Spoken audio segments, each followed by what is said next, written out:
He's one of the greatest boxers of all time, and yet Mike Tyson's feuds outside the ring were even more dramatic than his fights inside it.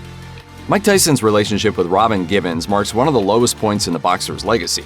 Tyson and Givens married in 1988, but Givens filed for divorce a mere 8 months later.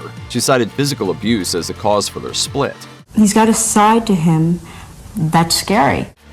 The turbulent marriage was hard on Givens. In a 2004 appearance on the Oprah Winfrey Show, she discussed how people had labeled her as a gold digger for marrying Tyson. She also revealed that she'd suffered from depression for a long time after she realized the extent of what had happened to her. She said, "I could not get out of bed for days at a time. I was diagnosed as clinically depressed. It took me a while to realize I was depressed and to get help and to get over the shame of what had just robbed me of so much time. I was unable to participate in life." Tyson himself publicly admitted hitting Givens in a 2009 appearance on the very same show. Shockingly, in the biography The Fire and Fear, Tyson actually claimed that the best punch of his life was one he'd thrown against Givens.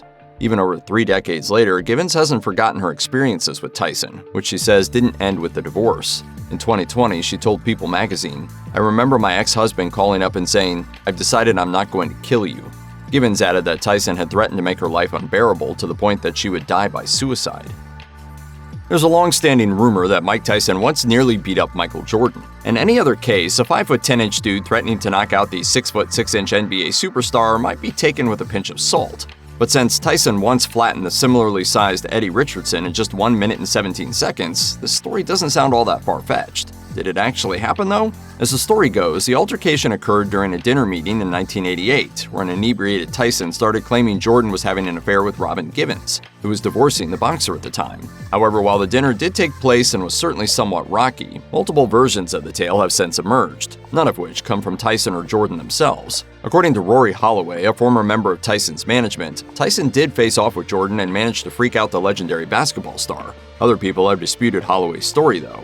Jordan himself has kept quiet about the story in the years since, but it doesn't exactly sound like he's enjoyed a fruitful friendship with Tyson either. It stands to reason that he may have found this alleged incident unsavory enough to cut any ties he might have had with his fellow athlete.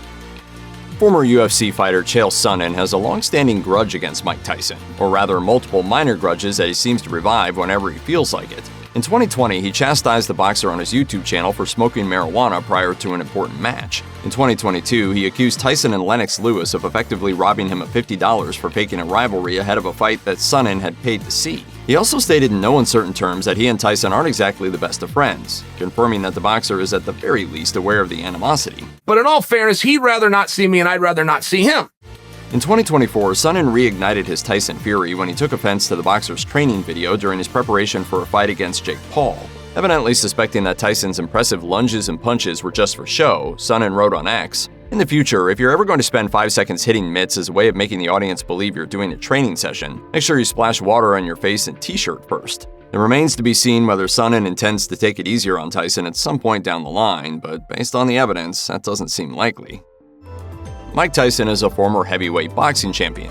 Soulja Boy is a legendary rapper and music producer. They're not exactly similar vocations, but there is some overlap. Rappers have been known to box after all, and as Tyson demonstrated in 2017, boxers aren't necessarily averse to rapping either. Tyson's debut rap endeavor was released that year, a diss track aimed squarely at Soulja Boy. The track, If You Show Up, may not have had entirely to do with Soulja Boy. Tyson rapped in support of musician Chris Brown, who was feuding with Soulja at the time.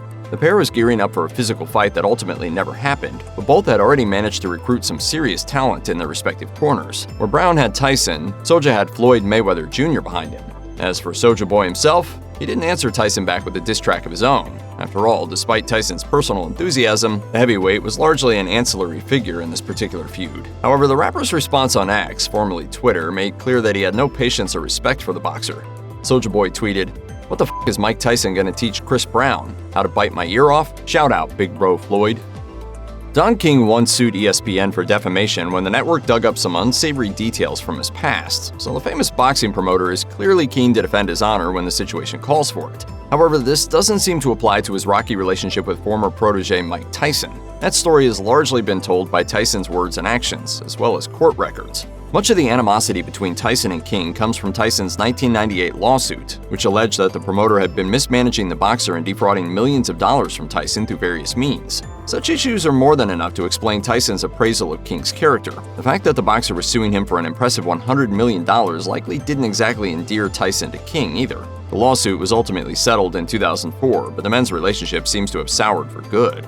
While King did make an attempt to treat Tyson in a civil manner when the pair met at a 2018 Boxing Hall of Fame event, Tyson responded by throwing water at the promoter's face.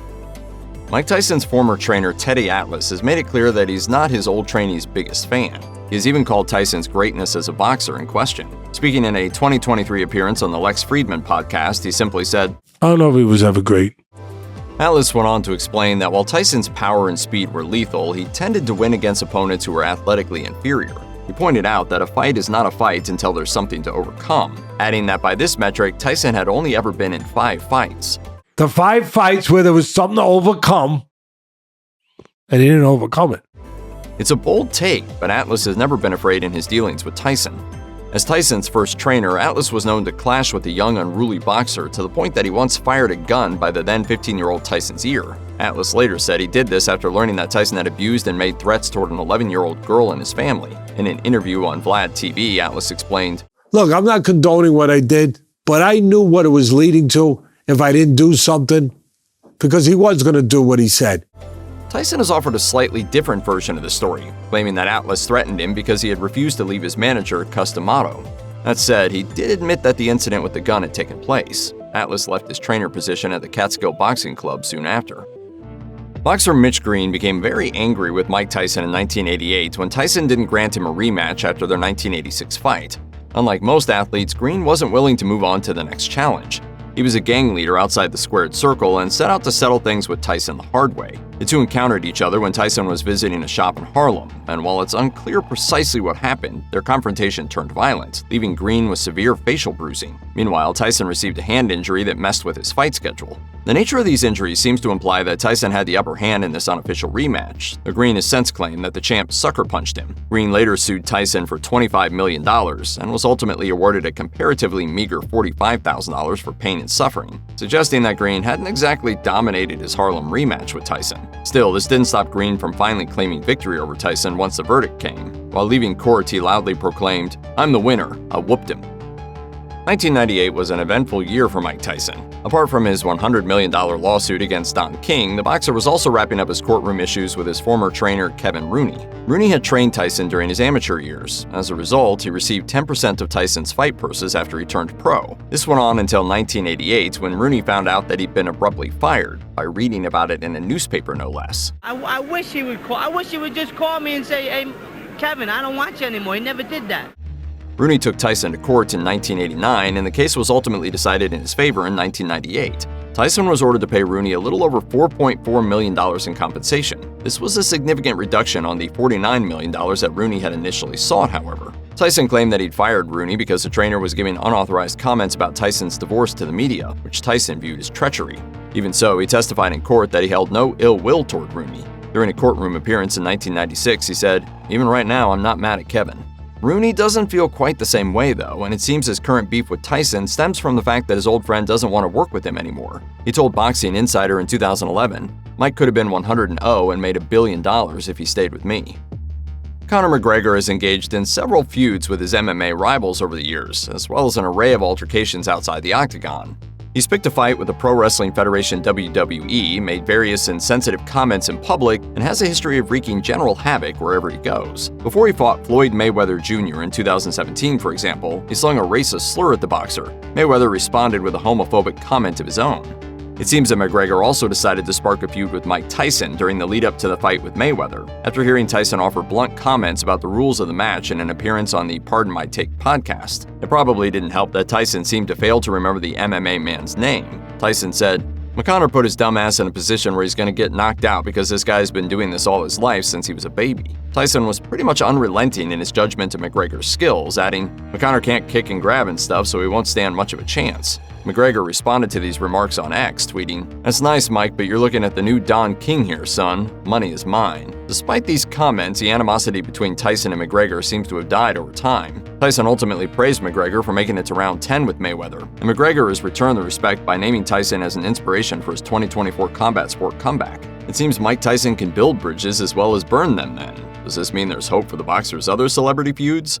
If you or someone you know is dealing with domestic abuse, you can call the National Domestic Violence Hotline at 1-800-799-7233. You can also find more information, resources, and support at their website,